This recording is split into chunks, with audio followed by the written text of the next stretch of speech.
Bài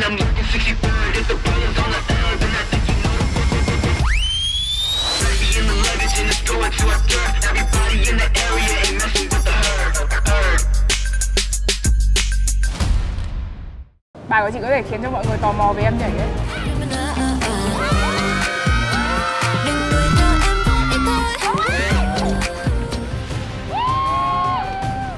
FED의 꽃.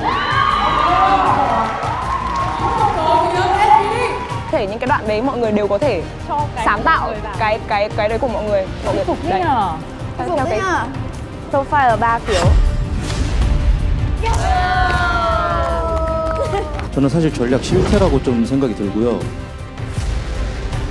Đi và ghe. Sau đó nhóm em có gặp một trục trặc về hai thành viên, nên là tinh thần của em có hơi bị ảnh hưởng một chút xíu. Đỗ Linh.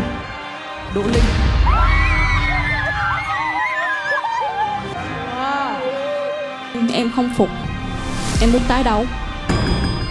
Em muốn ban giám khảo thử nghĩ lại liệu là bạn ấy có thật sự đủ khả năng để biên được một cái bài cho leader không ạ? Chị sẽ out.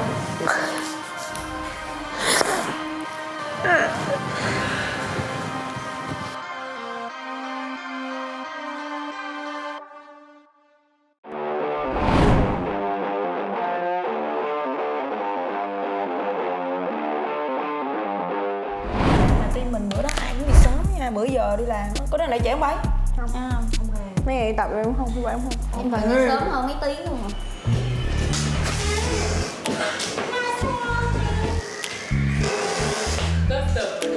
Chị đi vậy?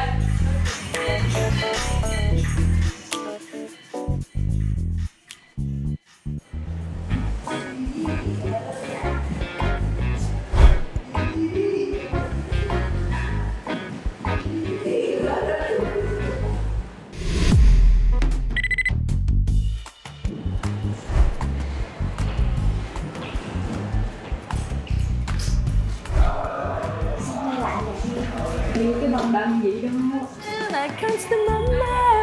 Trời ơi, ca sĩ. Là tại vì cái hôm mình bỏ về á, mình rất là dữ dội không? Xong cái hôm mà mình đi tập mình bình thường không? Như tâm thần đấy hà.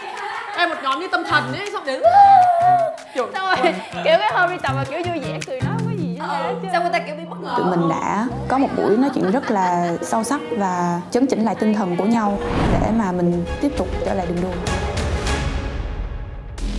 Ngày hôm nay chúng ta sẽ cùng xem lại tất cả những đoạn video đó. Và quan trọng hơn hết, không chỉ xem lại mà chúng ta sẽ còn tìm ra vũ công yếu nhất của nhóm. Rất là khó, nhưng mà bọn mình cũng phải là một người công tâm. Là em sẽ không chọn người yếu nhất. Đối với em, nó là một lựa chọn chiến thuật. Và vũ công yếu nhất là vũ công.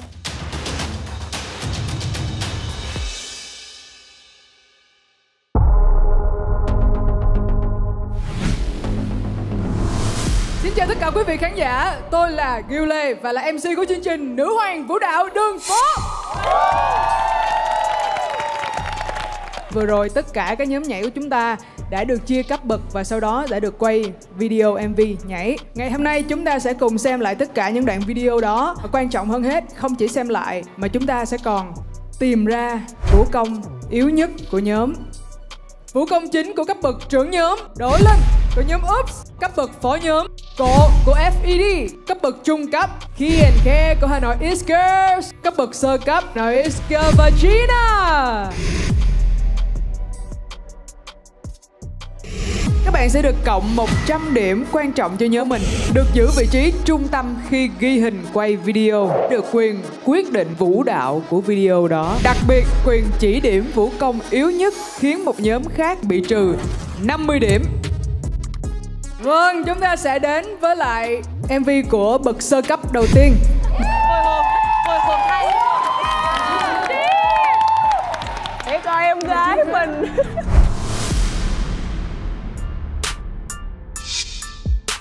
Đoạn đầu chị định làm gì ấy? Đoạn đầu ấy. Đoạn 4 lần 8 đầu á? Cái đoạn dạy không có lời ấy, nhạc không ấy. 4 lần 8 đầu nhạc đều đang sắc quá chưa nghĩ ra cái gì.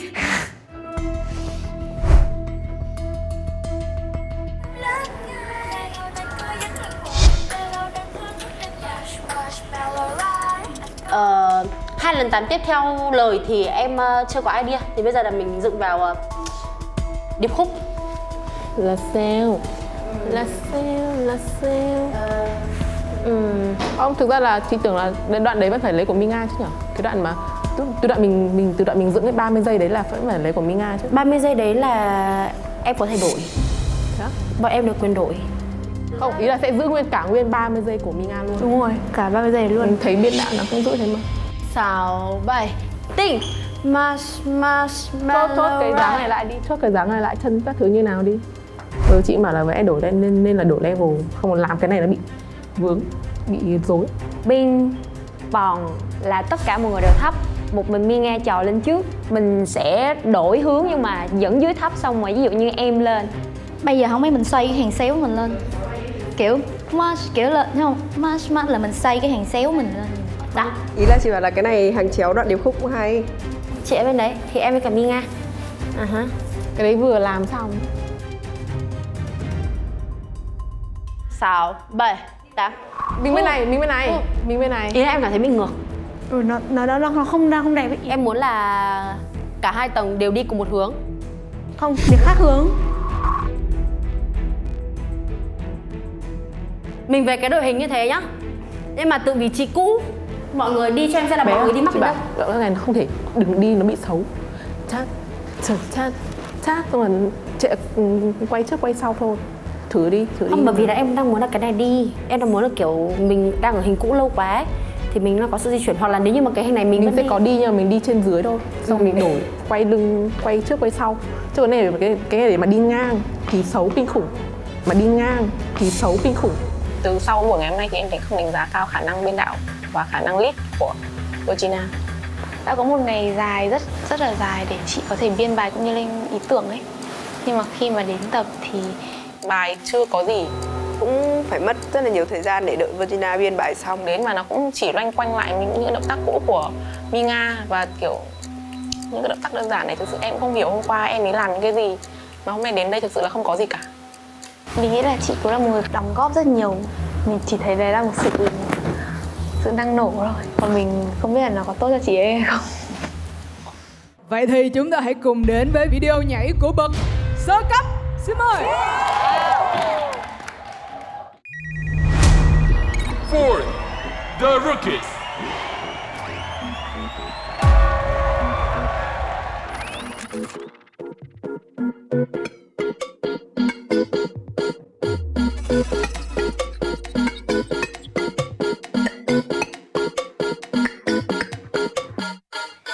Khi đôi tay hai ta khẽ chạm, khi đôi tay hai ta khẽ chạm, tim rung rinh ngỡ ngàng, em như đi trên mây đến này. Bên anh bao lâu cũng chẳng muốn về, anh đâu ra sao mà thương quá nè, em như đi trên mây đến này. Thật ra đôi khi em muốn vui thất thường, xinh quá, suy tư em lo thường, vì em suy tư em lo em thương. Vì anh vào đánh bóng bàn, tình cảm này có đưa lại đạt quá rõ ràng, giờ anh yêu hay không yêu thì cũng hãy chốt đi thôi.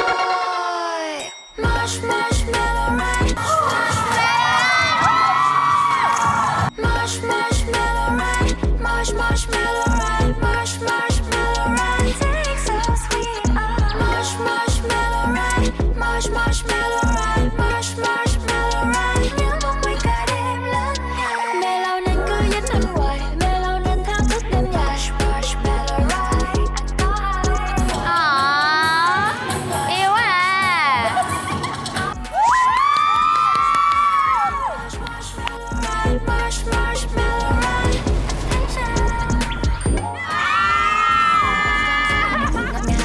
Melody tiếng nói dịu dàng, tưởng là em đang mơ, em mất daydream. Sweet and salty, giờ thì anh ra sai nói đi. Còn em, I do yeah, I know it. Thật ra đôi khi em muốn vui thất thường, vì em suy tư em lo em thương. Vì anh vào đánh bóng bàn, tình cảm này có đưa lại đạt quá rõ ràng, giờ anh yêu hay không yêu thì cũng hãy chốt đi thôi. Có một tí highlight rồi luôn ý.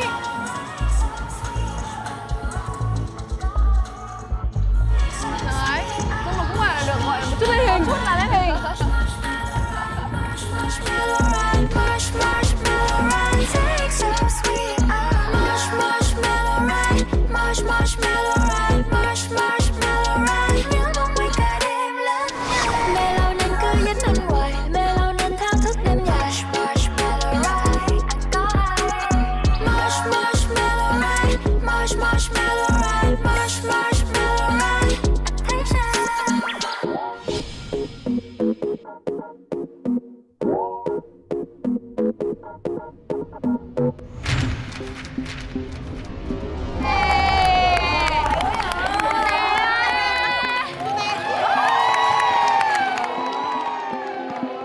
걸그룹 같았어요.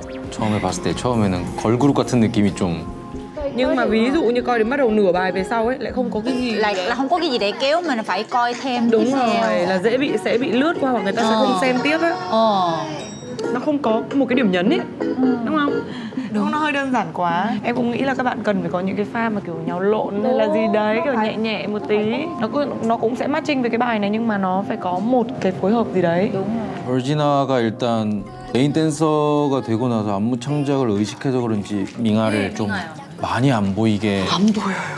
제가 봤을 때는 몇 번 이제 좀 잘 보일 수 있는 위치가 있었음에도 불구하고 좀 못 살린 느낌이. 계속 그 버지나가 메인으로 나오는데 계속 군무만 추면서 메인을 하다 보니까 본인이 그렇게 돋보이는 느낌도 안 들고 좀 아쉬웠던 것 같아요. Mia không thấy một cái gì luôn. Mình không thấy mình đâu cả, mình kiểu mình hơi thất vọng vì điều đấy, mình không thấy mình đâu hết. Cay lắm. Cay đấy, cay lắm. Mia em ở đâu vậy? Trong tim chị ấy. Yêu. Không được tí like nào ấy. Không có tí like nào luôn ấy. Cái đoạn mà em cười các thứ biểu cảm không được vào tí nào luôn á. Sao vậy? Kỳ ghê. Và Virginia, bây giờ em có 1 phút để cùng đồng đội của mình quyết định xem và chỉ điểm ra vũ công yếu nhất của các bậc sơ cấp là ai.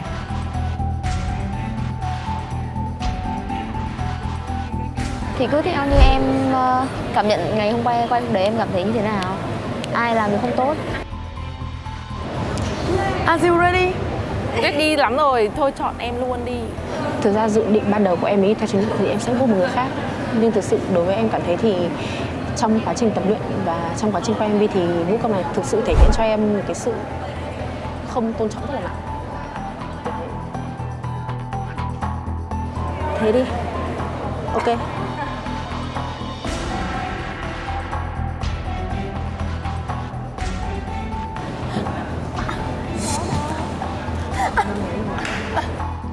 Có một thành viên khiến cho em cảm thấy không được tôn trọng lắm và em còn phải tự hỏi rằng bản thân là bạn ấy có thực sự là một dancer chuyên nghiệp hay không. Em rất là bất ngờ về thái độ làm việc của bạn ấy.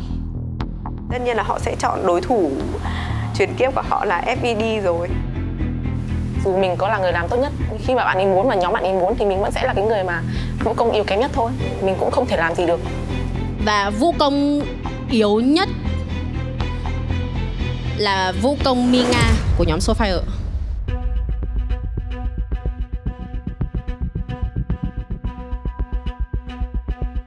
Ê, bất ngờ luôn.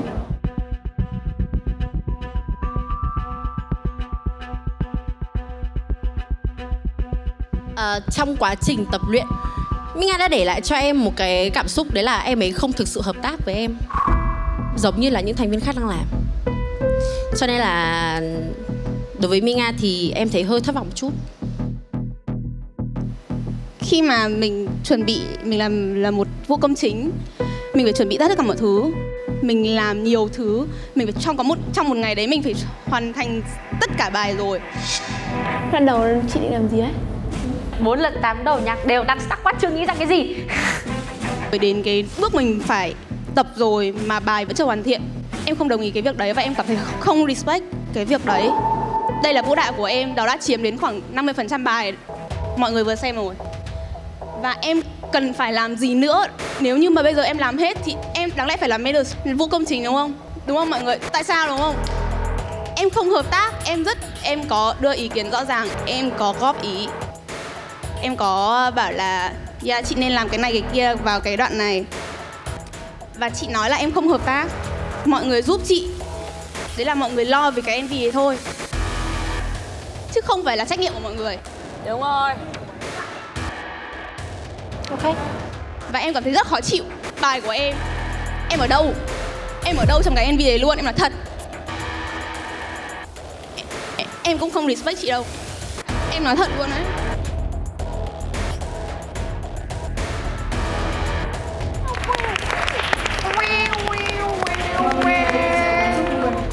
Em chọn worst dancer là vũ công Minga thì em thấy khá là hợp lý và nó cũng đang đi đúng chiến lược của em. Từ cái cấp đoạn đấy đến lúc này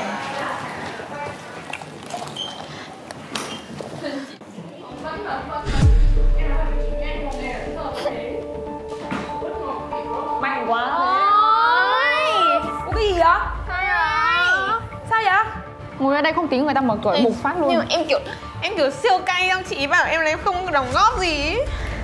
Lúc ấy chị quên hôm dặn em nói một câu là bài của em là 50% rồi và của chị là chỉ còn 50% cuối bị ban giám khảo chê đấy. Quên mất cái đấy. Không sao. Căn bản là nói kiểu đấy là em trước được rồi, em kiểu cay. Kiểu ý là bài còn chưa chuẩn bị xong ấy, xong kiểu tất cả những cái đoạn mà chị thiếu ấy là mọi người bù đắp vào đấy ấy. Cái kết này nhá, cái kết này cũng là một người nghĩ hộ. Đối với mình thì mình cảm thấy chị Virginia chưa làm tròn cái vai trò của một manager. Chúng ta cũng đã tìm ra được vũ công yếu nhất của cấp bậc sơ cấp là ai. Bây giờ chúng ta sẽ cùng đến với cấp bậc trung cấp nha.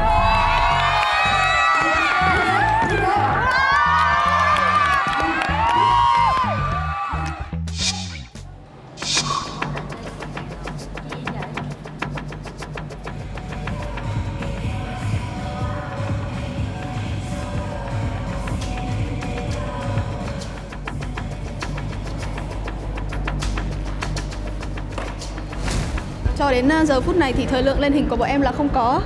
Mình thấy bọn mình xuất hiện cũng lúc hiện, lúc ẩn đấy. Đây cũng không phải lần đầu mà bọn mình nói về câu chuyện này. Nó vẫn ở nhiều phòng tập thôi, bọn mình vẫn đứng ở đằng sau. 5, 6, 7, đi 1 and 2, 3 and 4, 5. Thứ tự là đội này trước này, xong đến hai đội này này, xong rồi đến team mình là hai team kia là 3.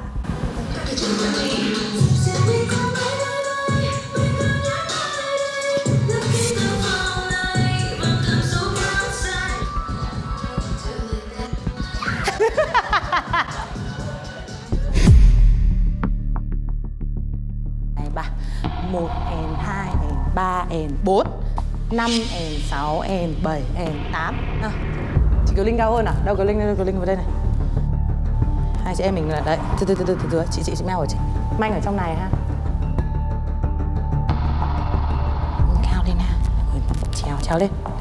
Em lên đỉnh chóp đi. Đấy. Rồi.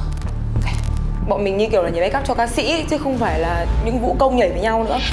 Mọi người đều là đứng bên cạnh hoặc là xung quanh Hà Nội X Girl. Và đoạn solo duy nhất thì cũng là dành cho hai bạn đó luôn. Có cần phải phân biệt giữa main dancer và backup dancer nó rõ ràng quá như thế không? Và còn cái lời hứa của Ki là trên sân khấu là vũ đạo của bên Sophia được chọn hay là Hà Nội Girls là main dancer thì cái MV nó cũng sẽ có sự tỏa sáng của tất cả các dancer có mặt trong MV. Bọn em sẽ xin rất chắc chắn một điều là như thế. Các chị ấy đã nói như vậy thì nó hơi giống với việc là nói nhưng mà không giữ lời. Nói nhưng mà không làm được. Đấy, tốt nhất lần sau đừng có nói. Vậy thì còn chờ gì nữa, chúng ta hãy cùng đến với video nhảy của cấp bậc trung cấp.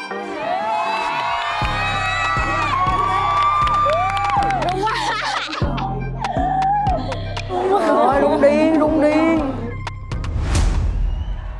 Third, middle.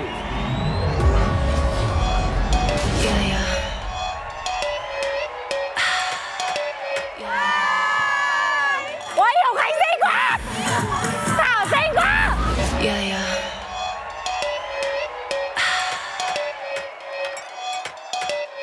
Breathe in, breathe out, inhale, exhale, blow out. Anh hãy nhớ phải hít thở sâu vào. Em là oxy, em theo đến từ tế bào. Sẽ là người làm anh phải ngất ngây. Mà thiếu em rồi là anh sẽ ngất ngay. Trở thành nhu cầu tại số 1, chỉ một chút anh cũng không thể nào mà thiếu được. Một lúc ta lại càng đến gần hơn và nhiệt độ phòng nơi đây cũng cứ là dần lên. Lót tới tâm trí, yeah, sẽ lót tới tâm trí. Thở oxy không khí trong này nâng cao thể chất tâm lý. Dập dìu mình cùng bay bay bay, bay cao nhát bay bay. Lấp kín căn phòng này bằng cảm xúc đắm say. We are running out of time. Đừng làm phí đi hôm nay. Đã đến lúc ta bùng cháy.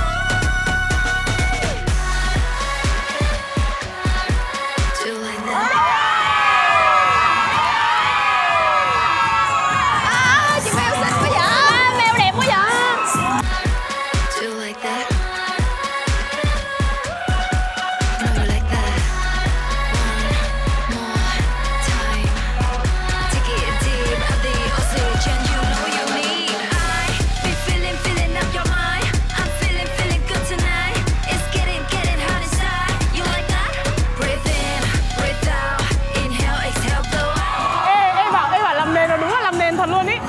Của em ơi. Mình đâu? Của em ơi.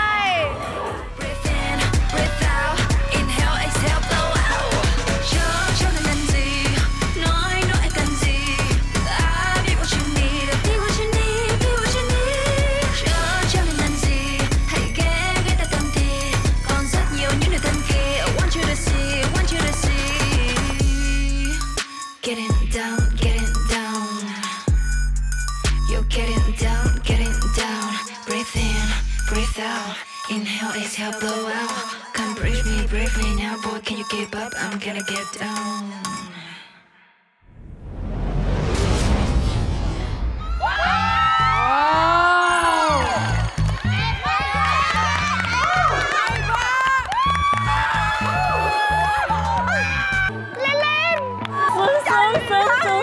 Trời lên một bình tĩnh. Chứ là nó xong lũng sàn. Xong là lũng sàn. Nó lên hình được 1 giây thôi là nó mừng rồi. Nhìn lại thấy thở rồi đó, thở ra. Thở ra thở vào đấy. 이게 확실히 그 선발전 때는 저희가 이 소파이어의 안무로 일부분만 봤다가 이제 이 풀 버전을 또 하노이 엑스걸스가 디렉팅을 한 걸 보니까 확실히 이 팀이 디렉팅을 잘한다는 느낌을 좀 많이 받은 것 같아요. 확실하게.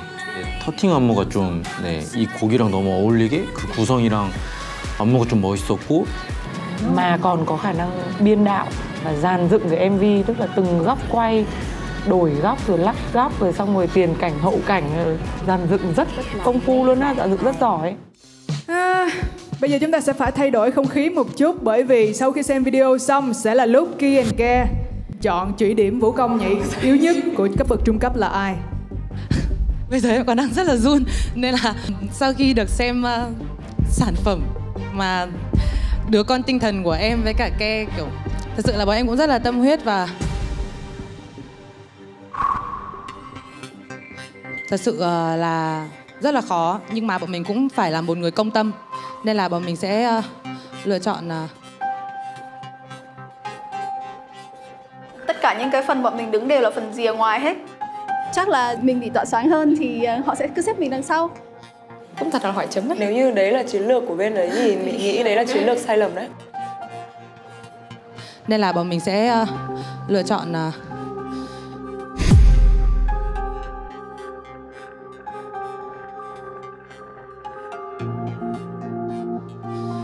Hiểu Khánh và Thảo Bé của Upscrew.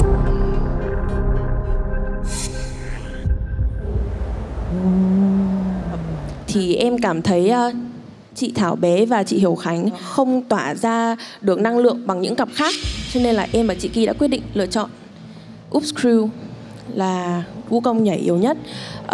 Và em nghĩ là tất cả những vũ công khác đều sẽ cảm thấy giống bọn em. Em nghĩ là cái khả năng của em thì cũng chưa gọi là được bộc lộ hết nếu mà muốn nói là trong MV này. Và cụ thể là em cảm thấy nhóm em và FED là hầu hết là bị đứng ở dưới. Và cái khả năng thể hiện thì nó cũng từ thế mà nó tụt xuống. Và những cái cảnh xuất hiện chính mà mình thấy mình trên video chính thức á, hầu hết là nhìn từ xa hoặc là chỉ nhìn thấy mặt thôi. Và mặt thì cũng không rõ ràng và không đủ lâu để mà mình có thể thể hiện được khả năng mình. Chiến ơi. Các phó nhóm ơi.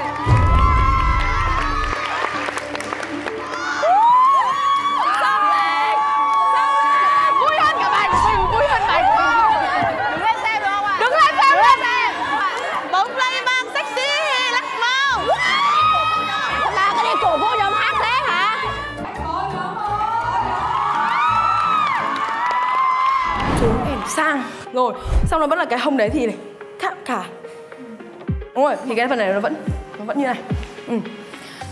Em tập luôn đi, đoạn này có em đây. Cái đoạn mà 5 và 6 là mồi phải kiểu căng cái lưng này lên rồi. Căng lên đấy, đúng rồi. 6. Căng đấy, căng đấy. Căng. Mình sẽ cố gắng tập thể loại này nhiều hơn để cảm thấy có thể chứng minh cho một số người thấy được là ai đó nói mình nhảy không nữ tính thì cũng phải suy nghĩ lại. Mở và mở. Đúng rồi, thì cái này hơi nhấn xuống một tí nhá. 2, 3, nhấn, nhấn. Đúng rồi, nghĩa là cái đầu gối nó vừa mở và cái hông nó vẫn nhấn xuống, 5, 6, 7, đi. 9,5 điểm luôn. Trong quá trình tập không tranh cãi, không mâu thuẫn luôn. Nghe lời cụ răm rắp và chăm. Mọi thứ đều được chuẩn bị sẵn sàng và công việc được diễn ra rất là thuận lợi. Thì cái tay của mình đây này, mở xuống này. 1, 2, 3. Chỉ cần nói thôi là mọi người đã có thể làm theo được giống động tác của chị cụ đã dẫn dạy cho mọi người rồi. Mình nghĩ là team mình làm việc nhanh là bởi vì trước khi mình đến đây dạy mọi người thì mình đã chuẩn bị xong hết tất cả rồi. Được cái là mọi người rất là tập trung cho nên là tập bài cũng rất là nhanh. Hôm nay là cái thành viên đặc biệt nhất của chúng tôi đó. Chúng tôi gọi là nữ hoàng quần gen bóng playback. Nó phải gọi là đây này, nhìn outfit của ngày hôm nay nó phải gọi là đấy. Nhưng em cảm thấy như nào chiếc quần gen nó có cảm thấy nó bó hẹp không? Em cảm thấy tù động không? Chị ơi, cái này nó thoải mái. Thoải mái hả? Thì hy vọng là em sẽ có một brand quần gen cho riêng mình. Một cái nhãn hàng quần gen nhá. Chị thấy em là cũng rất giỏi đấy. Ngon đấy. Một cái lúc này mình thấy lạ. Hiện tại trang phục này khiến mình khá thoải mái. Mình nghĩ là mình sẽ làm được một số cái động tác nó đúng theo tính chất của bài, nữ tính hơn chút xíu. Mình nghĩ là nó sẽ toát lên được cái vẻ nữ tính của mình trong lần nhảy lần này. Đứng đầu luôn đó mọi người. Nhảy đấy, nhảy. 5 và 6 và 7 và 8 vẫn thế. Xong rồi. Đấy, vợ mình nhé. Đấy, mồm nó cứ gào cái mồm lên.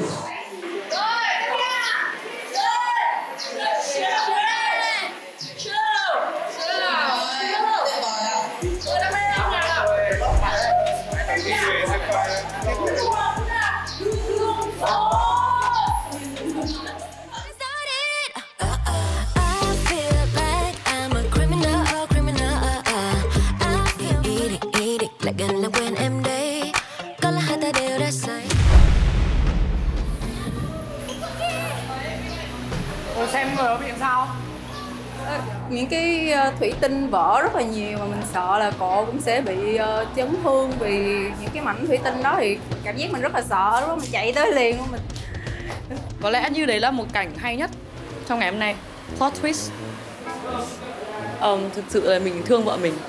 Một cái cú ngã quá đau đi. Bây giờ bàn thì gãy rồi, cốc cũng vỡ hết rồi, đồ đạc bẩn hết rồi. Giờ sao? Tôi cùng đón chờ cho bộ phim tiếp theo chúng ta như nào nhá. Second, the Sun Leaders.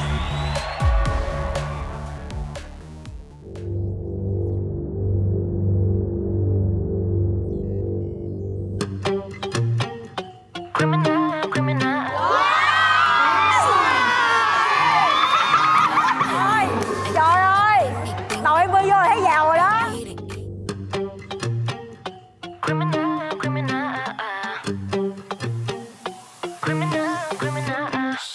Anh trông thật tinh nghịch, anh mất để ý định, lại gần là quên em đây. Có là hai ta đều đã say. Come here right now, xem anh có chiều gì nào, và đừng quên từ lưng xưa. Don't you know that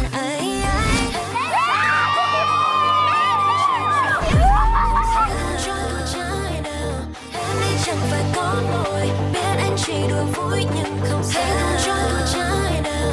Em cũng thấy vui mà ai sẽ là người thắng cuộc, giành phần thắng là trái tim của người còn lại. Let's go and get it started. I feel like I'm a criminal, criminal.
nhận xét của giám khảo dành cho video của cấp bậc phó nhóm.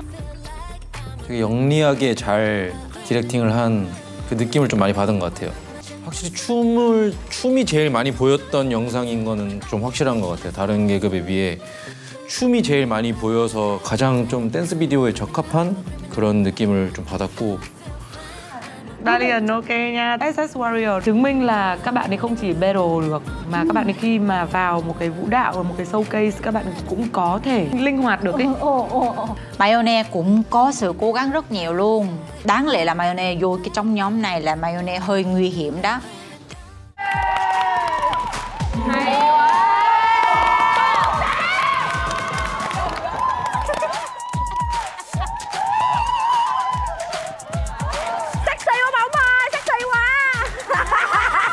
Bóng ơi! Wow!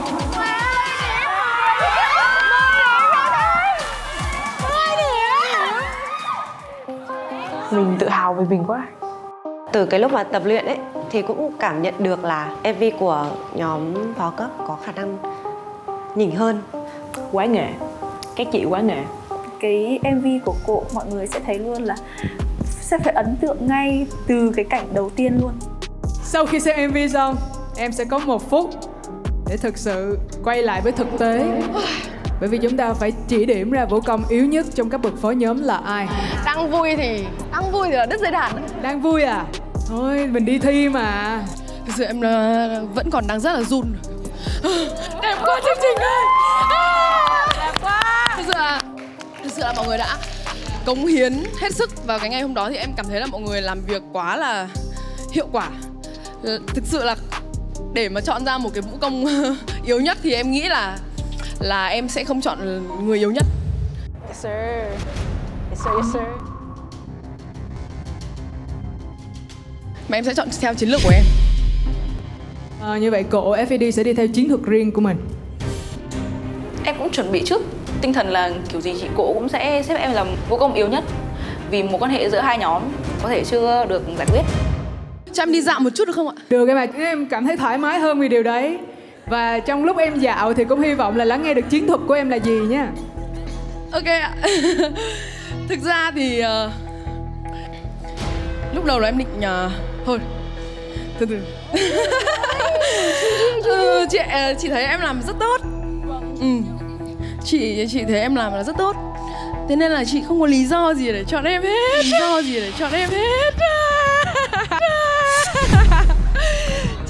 Người chị chọn là bống. Ôi trời ơi. Wow. Không phải là mình quá tự tin là mình quá làm tốt. Mình cũng có những cái suy nghĩ trong đầu, mình nghĩ là mình sẽ có khả năng bị chọn làm world dancer, bởi vì kể cả là dù là mình có làm tốt so với sức tưởng tượng của mình, nhưng mà với cái góc nhìn của mình vẫn chưa thấy mình hòa hợp với mọi người. Nên là đó cũng là một cái lý do có thể quyết định rõ ràng nhất. Chúng ta hãy cùng đến với video nhảy của cấp bậc trưởng nhóm. Xin mời.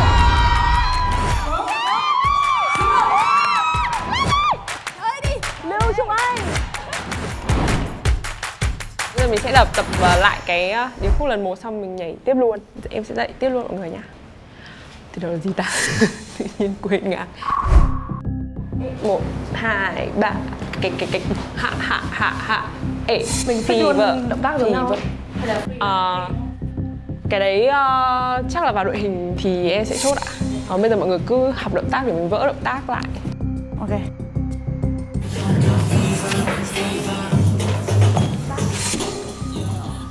Chưa bao giờ mình tập một cái buổi tập mà mình buồn ngủ như thế. 5 and 6 xuống luôn 7. ạ. Bắt đầu vận 5 and 6. 1 and 2 and 3 and 4. Lúc mà mọi người đi cái cuối cùng ấy là nhấn người về đây luôn để vào luôn. Bàn tay đang đây mà. Đây đang đây đúng không? 3 này, 4 là em đang đúng không? Là đi luôn đấy ạ.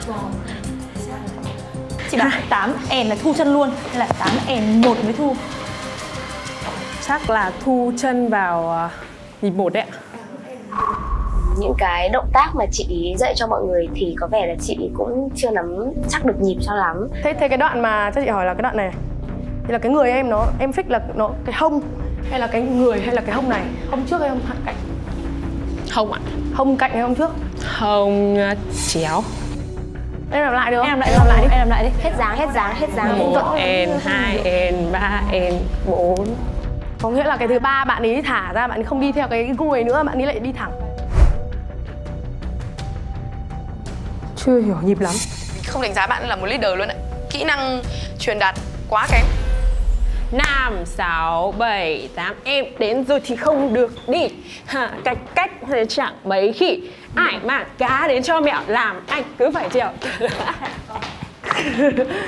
Nhảy lại 2 lần nữa thì đếm không? 1, đây là 2, 3 và 4 và 5, 6 và 7, 8 và 1, N2, 3. Linh gần như là không đếm được nhịp. Thế nên là bọn mình phải hỏi lại rất là nhiều.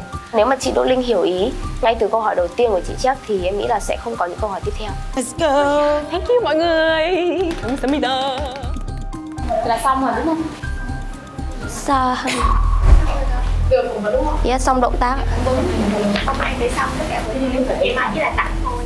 Tại vì em tưởng là tập 2 ngày nên là em chia ra ấy để cho mọi người còn nhớ, mai mọi người thấm động tác hơn thì mọi người vào đội hình nó dễ hơn ấy.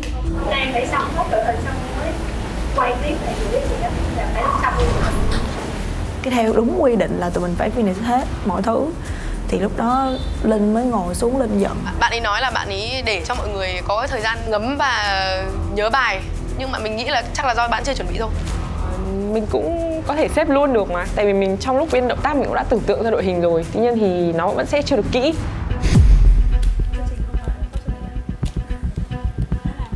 Có luôn á. Ý chưa chuẩn bị một thứ gì mà bạn ý đến đây bạn mới nghĩ thì cái nghĩ luôn ngay tại chỗ đấy thì nó không thể hiệu quả được. Lúc mà mọi người đang ngồi đợi Linh thì là Linh vẫn còn đang biên động tác. 5 người còn lại cũng chưa có thể giúp được gì nhiều tại vì phần động tác vẫn chưa có và phần đội hình cũng chưa có. Thì bây giờ cũng muốn giúp nhưng mà lỡ mà nói ra thì Linh lại bảo là sửa lưng. Lúc đấy bị trừ điểm thì ai mà đền được. Cái này là đuổi hàng này, hàng dưới đi lên. Hàng dưới lên. Đi nhiều, mọi người đang sao phải đi nhiều lên ấy. Lúc mà em ngồi chờ em cũng đã hy vọng rất nhiều ở chị Đỗ Linh rằng là chị sẽ mang đến một cái đội hình gì đấy nó wow. Nhưng mà những cái đội hình mà chị làm thì nó rất là cơ bản và nó không có gì là bất ngờ cả.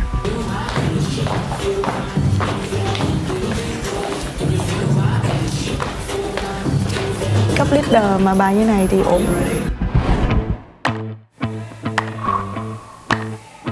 Thấy cần điều chỉnh gì không? Em nghĩ là mọi người phối hợp với nhau để làm sao mà mọi người không cần dành quá nhiều thời gian ở xe đâu. Chỉ có thể phối hợp.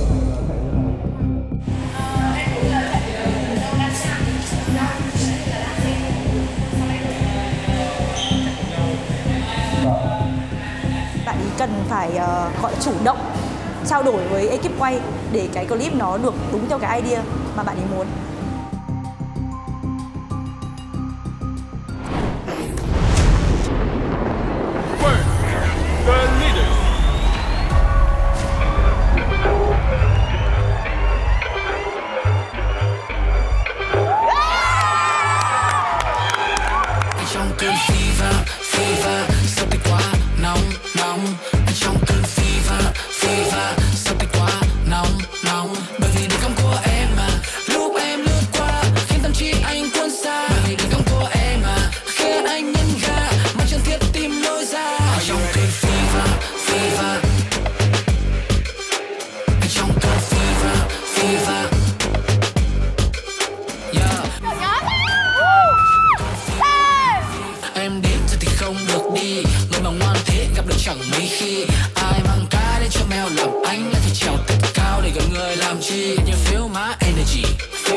Chắc chắn đến nơi hai ta sẽ không ở đây.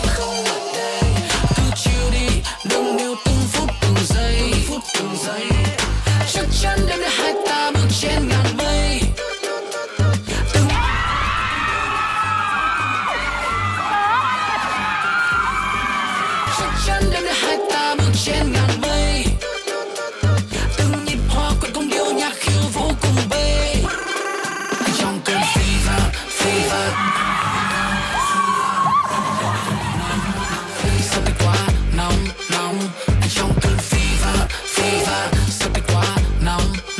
bởi vì đường cong của em mà lúc em lướt qua khiến tâm trí anh cuốn xa, bởi vì đường cong của em mà khiến anh nhân ga mà chẳng thiết tìm lối ra trong cơn fever fever,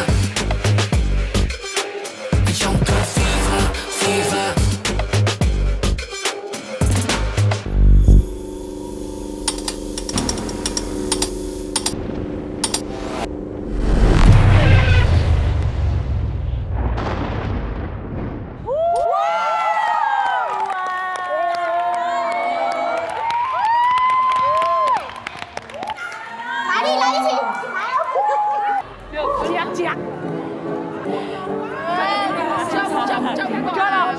Chắc là nổi hơn.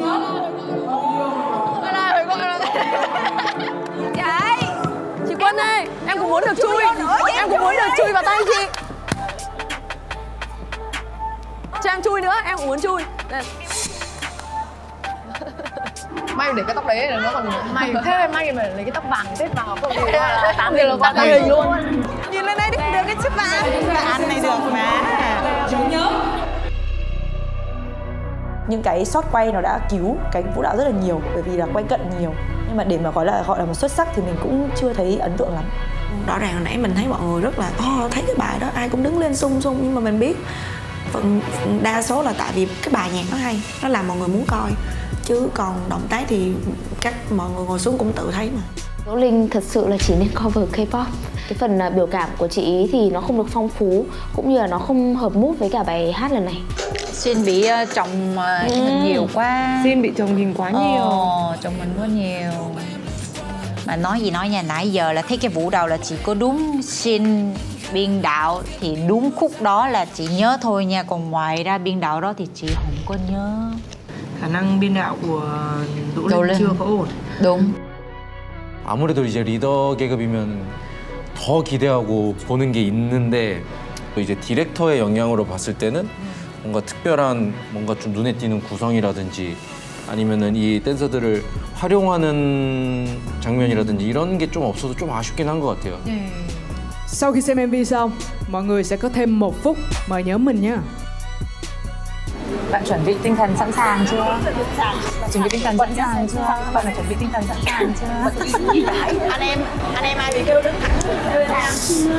Chúng mình làm cái số rồi, sẵn sàng như này luôn. Tôi xung phong làm vũ công nhảy yếu nhất. Tôi xung phong làm vũ công nhảy yếu nhất. Làm ơn. Là Đỗ Linh. Là tôi xin cô. Là chỉ tôi. Trong cái nhóm đấy chỉ có một worst dancer thôi ấy. Là cái người đấy luôn ấy. Cảm ơn ấy. Cho em có thể phán luật lệ của chương trình chỉ riêng ngày hôm nay trong mùa này được không? Nếu mà chị cảm thấy tự hổ thẹn về bản thân thì hãy tự chọn mình đi. Đây sẽ là lúc mà em chỉ điểm vũ công yếu nhất là ai. Việc đưa ra lựa chọn này đối với em nó là một lựa chọn chiến thuật. Mọi người không hẳn là người đã thể hiện tệ nhất. Tuy nhiên thì đánh giá trên góc độ chiến thuật và một số những cái khoảnh khắc trong quá trình luyện tập thì em thấy đang chưa hợp mood nhất với cái MV Energy này. Và vũ công yếu nhất của cấp bậc trưởng nhóm xin được gọi tên Envy của Hà Nội cơ. Em chưa hợp lắm. Ý là phải đàn ông ấy. Ok, em tôn trọng quyết định của chị Đỗ Linh. Em cũng có cái dự đoán ở trong đầu rằng là em sẽ là người bị chỉ định. Thực sự là khi mà làm cái MV này xong thì em rất là buồn. Nó không đủ tầm với một cấp gọi là cấp leader. Cái đội hình nó sẽ chỉ có tam giác, chữ V, hàng ngang, hết. Cái phần biên đạo của chị Sin cũng như là ekip đã gánh còng lưng cái MV này. Và đấy là điều em rất tiếc khi mà em làm MV lần này. Và đến bây giờ em vẫn buồn. Nếu mà để mà mọi người tiếc nuối thì tại sao ngay từ đầu mọi người không cố gắng cho cái vị trí main dancer đi? Còn về phần mà em bị chỉ định là vũ công yếu nhất thì trước đó chị có nói là đây là một lựa chọn chiến thuật. Ok, em sẽ chiến tiếp với cái chiến thuật đấy của chị. Chị chơi chiêu thì em cũng chơi chiêu. Cay thế nhở? Đúng là kiểu ở hiền thì sẽ gặp phiền á. Nếu mà có bị trừ điểm thì mình lại gỡ. Nhỉ? Mọi người sẽ cũng tha thứ và bao dung cho em thôi. Và một lần nữa, cảm ơn tất cả các vũ công của chúng ta, cả ekip và tất cả mọi người đã rất nỗ lực để hoàn thành nên những sản phẩm rất là tuyệt vời. 4 MV quá đỉnh luôn. Quá đỉnh luôn. Ngay bây giờ sẽ là lúc mà các bạn vũ công yếu nhất sẽ có thể phục thù nếu các bạn cảm thấy kết quả này không phải là cái điều mà mình mong muốn. Mọi người sẽ có một trận đấu 1 đối 1 để thay đổi kết quả này.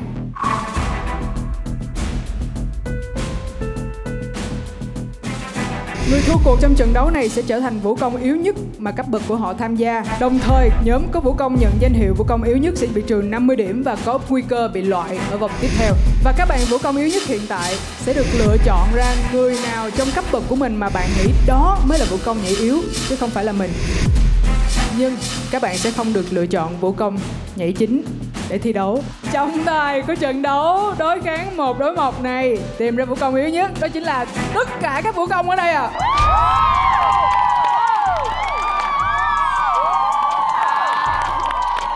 Khi trận đấu kết thúc, tất cả các thành viên còn lại sẽ dùng thẻ do chương trình chuẩn bị và gắn lên bảng bình chọn có nhóm vũ công mà bạn cho rằng đó là vũ công yếu nhất. Vũ công của nhóm nhận được nhiều thẻ bình chọn nhất sẽ là người thua cuộc. Tuy nhiên, hai nhóm có hai vũ công đang tham gia trận đấu sẽ không được quyền bỏ phiếu. Và những nhóm tham gia bình chọn sẽ không thể bỏ phiếu trắng cho trận đấu này. Và trận đấu này 1 đối 1 cũng sẽ giống như trận đấu ở đầu chương trình, đó chính là 40 giây. Có một cái khả năng là các nhóm sẽ nhắm hết vào nhóm mình. Em thấy là Superior sẽ kiểu chấm công tâm. Thế này là cũng vote là cũng chiến thuật luôn ha. Hả? Bình chọn là cũng chiến thuật luôn đấy. Không đụng tới nhóm chị thì nhóm chị bình thường, nhóm chị phải vote đàng hoàng nhất. Mày đấy, tao đang mặc đồ đẹp. Và bây giờ thì xin phép mời cả 30 vũ công hãy về căn cứ của mình và chuẩn bị cho phần thi đấu. Clip cấp phó nhóm đẹp quá. Cái trưởng nhóm nó không nhìn đến nhảy ấy. Không nhìn đến nhảy luôn đấy. Em không thích nhìn kiểu không nhìn đến nhảy luôn đấy. Thực ra nhìn Đỗ Linh trong video bị dìm hết luôn. Gì mà? Không để ý đâu, không phải mà là cái mặt nữa, cái biểu cảm diễn từ đầu đến cuối như nhau luôn, y hệt nhau. Và nó bị gồng ý. Edit cứu. Cái đoạn hay nhất là cái đoạn solo, cái từ đây là bọn tao dựng đây, không phải con Đỗ Linh dựng đâu, con Đỗ Linh sao dựng được cái đấy. Dám để leader của mình đứng đằng sau ấy.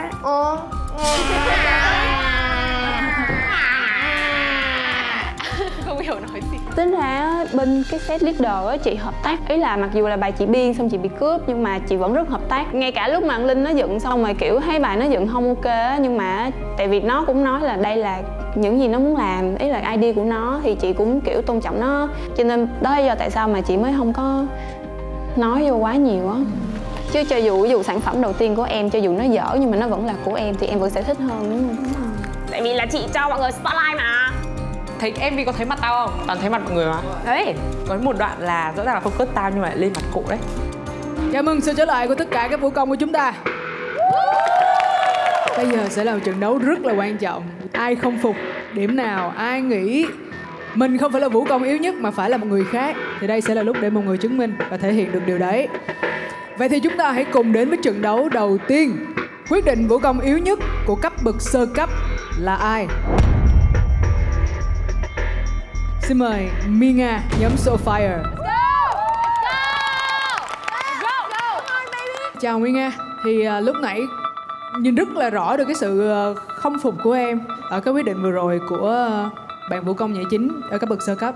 Vậy thì cái tên mà em muốn chỉ điểm là vũ công nhảy yếu nhất trong nhóm sơ cấp sẽ là ai? Hay là Trâm Anh.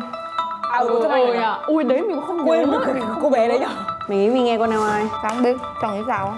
Nó mà có chọn đứa biết đâu đi nữa nó cũng chọn đứa Bình. Mày ơi, chọn con nhỏ nhóm Oops đó. Kìa. Cái tên mà em muốn chỉ điểm là vũ công nhảy yếu nhất trong nhóm của em là Cool ngầu. Chị Tú của nhóm AVD.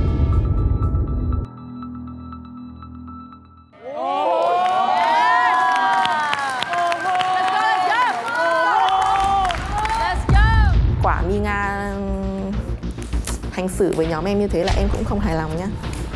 Cái quyết định đấy của Minga khiến mình là đang là không hiểu là cái nước đi của SoFi là như thế nào. Không biết là em ấy có suy nghĩ và lựa chọn nhầm lẫn gì không? Mình sẽ chọn hàng xóm của mình luôn, bởi vì điểm của bên đấy đang khá cao. Cảm thấy là để là một người cũng ngang kèo với em thì em chỉ muốn đấu. Em chỉ muốn đấu thôi đúng không? Vâng. Nhưng mà thôi chị em mình vẫn vui vẻ với nhau nhé. Vui vẻ được không đây? Trong khi đây sẽ là cái lần mà mọi người lật ngược tình thế nhé. Mọi người có thể bảo toàn được số điểm của đội mình hoặc là làm cho nhóm mình bị trừ điểm đi. Và dĩ nhiên là còn mang cái danh hiệu là vũ công yếu nhất của cấp bậc đó nữa. Trận đấu tìm ra vũ công yếu nhất của cấp bậc sơ cấp. Xin được phép bắt đầu. Ready? Fight!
Và trận đấu kết thúc. Hai vũ công của chúng ta đã hoàn thành xong trận đấu. Và dĩ nhiên hai đội Soulfire và FED sẽ không được phép bình chọn ở trận đấu này. Để tôi cứu Tú. Tất cả ấy hả? Hai đại diện. Xin mời tất cả các vũ công của chúng ta hãy lên và đưa ra quyết định của mình nhé. Ý là ai gắn thua hả? Yếu là người thua đấy.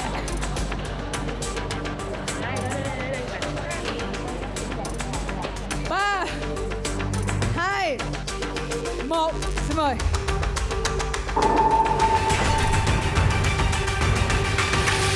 Như vậy Thanh Tú đã được lựa chọn trở thành vũ công yếu nhất của cấp bậc sơ cấp. Em công nhận về cái mảng battle thì Minga hơn em. Và khi mà em ý chọn em thì em ý chắc chắn có thể thắng. Cái cảm giác tội lỗi của em nó còn nhiều hơn nữa. Do nhóm mình bị mất điểm. Em nghĩ là từ vòng sau bọn em sẽ cùng nhau làm tốt hơn. Sao hết? Không sao hết. Và Minga đã tước bỏ được cái danh hiệu này. Em cảm thấy thoải mái hơn không? Em cảm thấy đỡ hơn rất nhiều nhưng mà em vẫn cay. Bởi vì em cảm thấy cay vì đấy là một sự lựa chọn sai ấy, mà mình không được call out cái người mà mình cảm thấy là sai, nên là em vẫn thấy cay. Mình nói thật là mình kể cả đấu với chị Verena về mảng của chị ý luôn, mình cũng sẽ thắng. Và ngay bây giờ chúng ta hãy cùng đến với lại trận đấu tìm ra vũ công yếu nhất của cấp bậc trung cấp. Xin mời Thảo Bé và Hiểu Khánh nhóm Oops. Đây là lúc mà hai em sẽ đưa ra lựa chọn cái tên nào sẽ đấu với mình. Và cái tên đó mới xứng đáng là vũ công yếu nhất trong cấp bậc trung cấp. Soulfire, Hà Nội Girl Fest mình chỉ có 4 anh nhóm này thôi. Còn hai nhóm kia như kiểu bị gạt ra khỏi luôn. Không ai muốn gọi ra luôn. Không, nhưng mà Salad sẽ thấy vui. Tại vì là Salad đang yếu nhất. Thì nhá, nếu mà trường hợp này xảy ra thì coi như là mình ngang với cả SS Salad. với cả salad. Hai bọn em và đối với các team khác thì nó hơi có một sự chênh lệch và tỷ lệ đấu thì nó cũng ngang nhau. Nghĩa là bọn em dự đoán trước tương lai của mình rồi. Gặp Oops mà gặp đôi nào thì cũng không có khả năng giành chiến thắng. Lựa chọn nhóm mà cùng cảnh ngộ với bọn em. Xin mời chị Linh PC và chị Lu ạ. Xin mời chị Linh PC và chị Lu ạ. Thực ra khi mà chọn hai chị thành viên ở FPD thì mình cũng khá mong là mình có thể thắng được. Thực ra là mặt bằng chung các nhóm ở đây hầu hết đều là nhóm hip hop và mọi người đều có khả năng và kinh nghiệm rất là lâu trong việc freestyle và kể cả tổ hợp battle. Thế nên là khi mà em nhìn trang phục của hai chị thì em rất tò mò là không biết mọi người đã chuẩn bị cái gì, nên là bọn em đã đưa ra lựa chọn cuối cùng.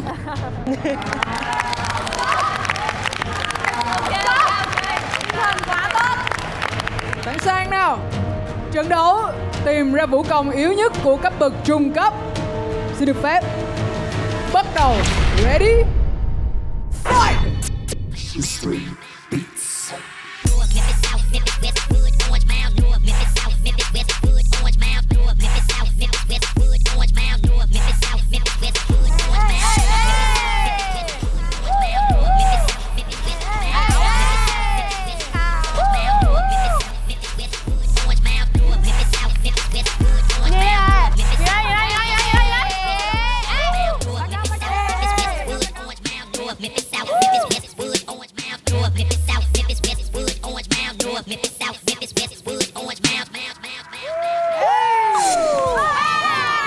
Cũng đâu dám đi đâu. 4, 3, 2, 1 and switch.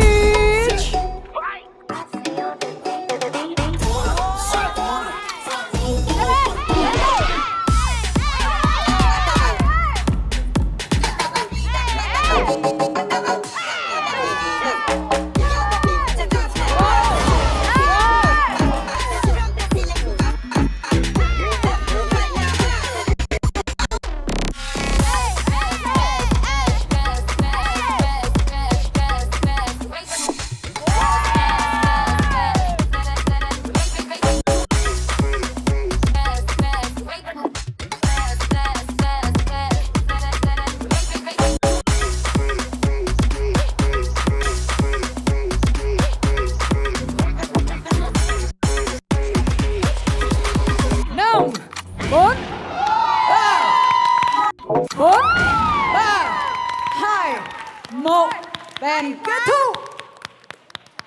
Và như vậy là chúng ta vừa xem xong trận đấu tìm ra vũ công yếu nhất ở cấp bậc trung cấp đến từ hai nhóm Oops and FED. Routine nãy trông cũng đúng kiểu routine đi đấu bên Oops. Giống kiểu routine đi đấu luôn á. Cái mạch là cũng battle. Cái bộ bài là routine đi đấu lại rất là battle luôn. Bên kia thì routine đi diễn hơn. Bây giờ sẽ là sự lựa chọn đến từ các vũ công của các nhóm khác. Xin mời nào. Mọi người ơi, đã có sự lựa chọn cho mình chưa?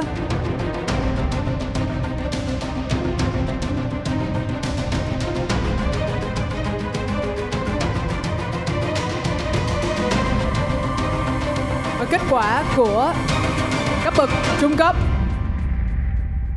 3, 2, 1, xin mời.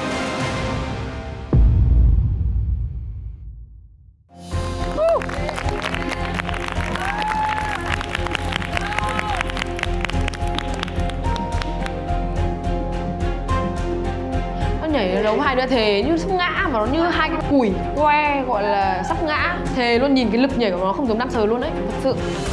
Kiều Khánh và Thảo Bé thì đúng thật hai bạn ấy khá là yếu trong cái cấp bậc của em.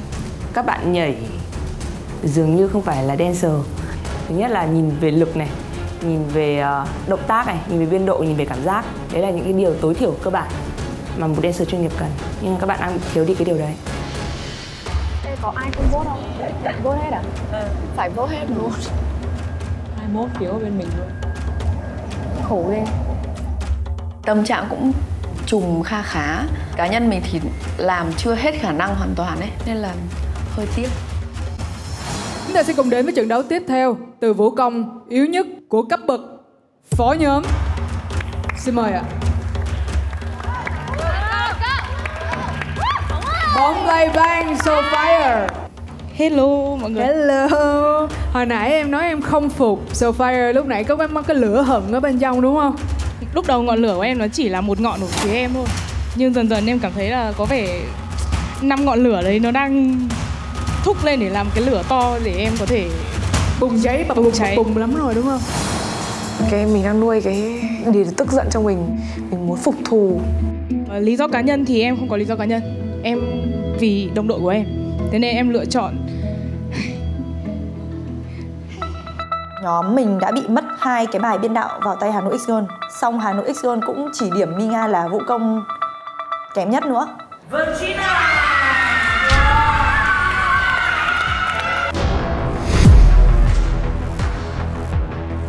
Cày thế nhỉ?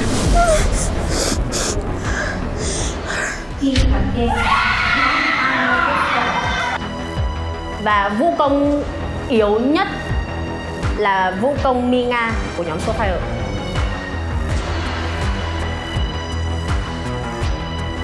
Tất cả những cái đấy nó đều như kiểu là Hà Nội X Girl đều đang muốn tấn công nhóm mình ấy, thì bọn mình muốn đây là một lần để bọn mình tấn công lại.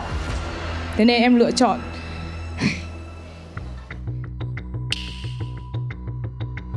Chloe. Chloe. Yeah. Chắc chắn là do để muốn trả thù cho em Minga, và cũng là vì nhóm em cũng đang có nhiều điểm nhất. Cảm giác có nhiều điểm nó vẫn đang an toàn quá, mà nhóm em thì hơi thiệt. Em không phải là vũ công tệ nhất, em biết điều đấy. Cảm ơn chị Cộ đã cho em cơ hội để em có thể đứng đây và chứng minh cộng 2 cái lý do là Hà Nội X Girl nên có một điểm yếu. Tất cả chúng mình ở đây đều để là một cái gọi là trả thù cho nhau thôi. Vậy nên là em cũng chỉ có muốn một trận đấu thật hay với chị. Yes sir. Vậy thì chúng ta hãy cùng bắt đầu ngay trận đấu tìm ra vũ công yếu nhất của cấp bậc phó nhóm. Ready? Fight!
A veces que tú mejor te afines.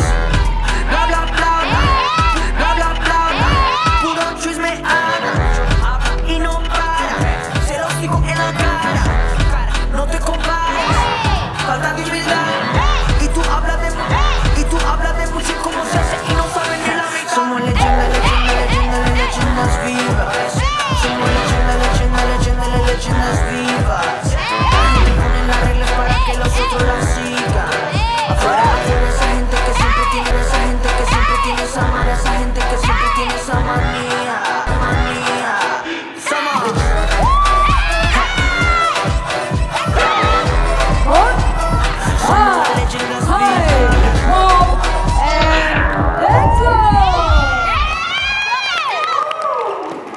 Nào xin mời hai vũ công của chúng ta hãy lại đây đứng gần Gil nào. Quay lưng lại với bảng kết quả để chúng ta sẽ đón nhận những phiếu lựa chọn đến từ các bạn vũ công khác trừ các thành viên của nhóm Hà Nội X Girl and Soulfire. Xin mời các nhóm còn lại hãy đưa ra lựa chọn của mình. Khó quá trời. tôi thấy có nhiều sự đắn đo ở đây quá. Giờ nó để ngoài thì để giữa đúng không? Thì chuối luôn. Em chấm ở giữa được rồi. Em chấm ở giữa được. Ngoài thì để giữa. Em chấm ở giữa. Em để giữa quá. Vũ công yếu nhất của cấp bậc phó nhóm sẽ là 3, 2, 1. Xin mời hai vũ công ạ. Xin mời hai vũ công ạ.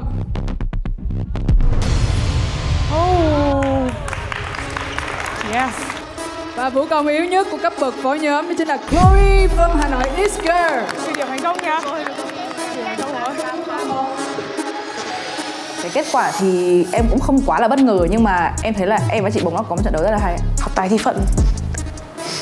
Nhưng mà phận này hôm nay may mắn, phận này hôm nay đỏ như Sophie. Phục thù được rồi.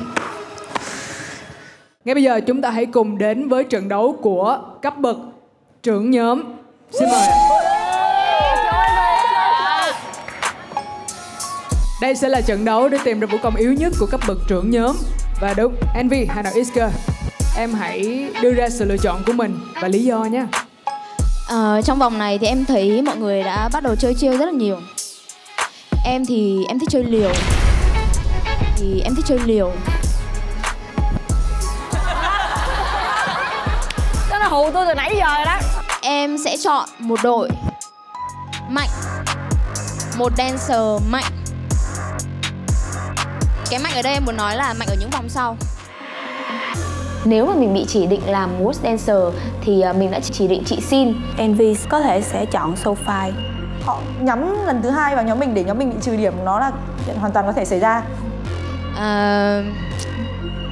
Chị Cha, mình đấu lại nha. Chị Cha, mình đấu lại nha. Cảm ơn em. Cảm ơn em nói xong chị. Đây là một trận đấu để tìm ra danh hiệu là vũ công yếu nhất của cấp bậc trưởng nhóm. Và nó sẽ rất dễ ảnh hưởng đến số điểm của nhóm mình. Mình đã đổi chiến thuật của mình. Đấy là mình chuyển sang hướng mục tiêu sang nhóm FED là chị Check. Chính vì em luôn chọn Check. Tại vì mình với Phép là hai nhóm đều mạnh sau đây. Để cho mọi người vote công tâm nhất. Em cảm thấy rất vui vì Envy đã chọn em đúng như dự định của em. Giống như lý do của bạn ấy nói thôi là em mạnh ở vòng sau. Còn em thì em muốn nhảy lại. Như vậy là cả hai vũ công đều rất sẵn sàng cho trận đấu này. Trận đấu tìm ra vũ công yếu nhất của cấp bậc trưởng nhóm. Xin được phép bắt đầu. Ready? Fight!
Hết trường. Nếu đã có sự lựa chọn của mình rồi thì xin mời hãy bước lên tấm biển để bỏ phiếu sự lựa chọn của mình đi ạ. SS Warriors, Oops, Salad và Soulfire. Hãy lên để gắn thẻ lựa chọn dành cho vũ công các bạn nghĩ là vũ công yếu nhất. Công tâm lên em. Con một round đi nhỉ? Để ngẫm lại cái round vừa nãy thì bắt đầu nhớ lại này.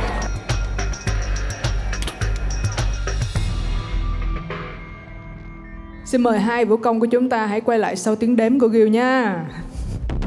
3, 2, 1, xin mời.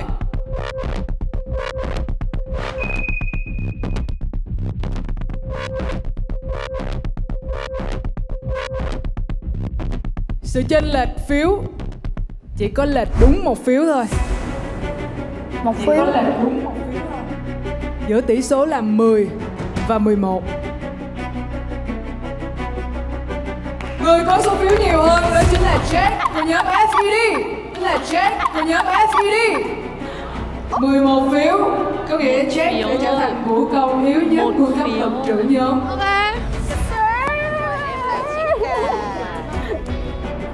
Envy đưa một cái move có thể là hơi đều nhưng giữ flow tốt hơn chị Jack. Không phải vì chiến thuật hay là người quen người nhà gì, không có nha.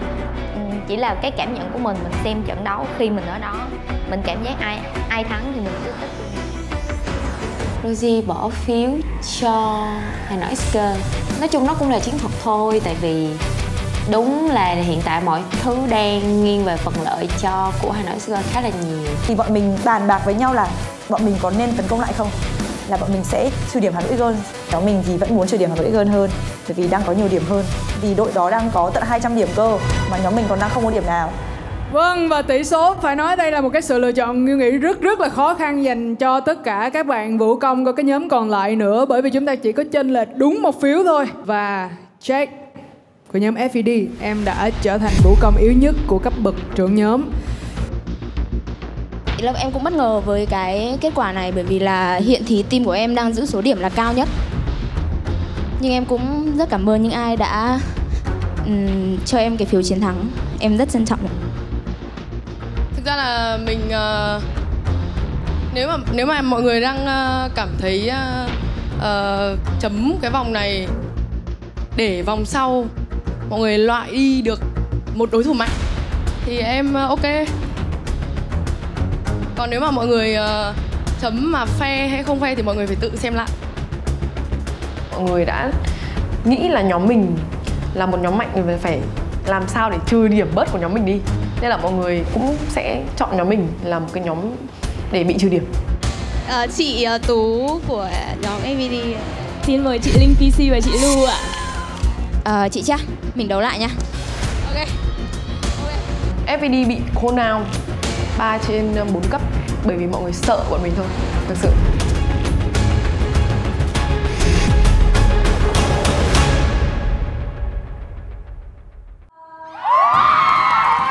Cái nhiệm vụ tiếp theo của một vị khách mời rất đặc biệt.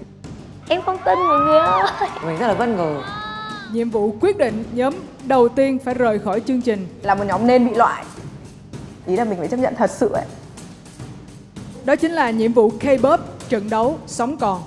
Chìa khóa quan trọng quyết định thành bại của trận đấu này. Ai kia?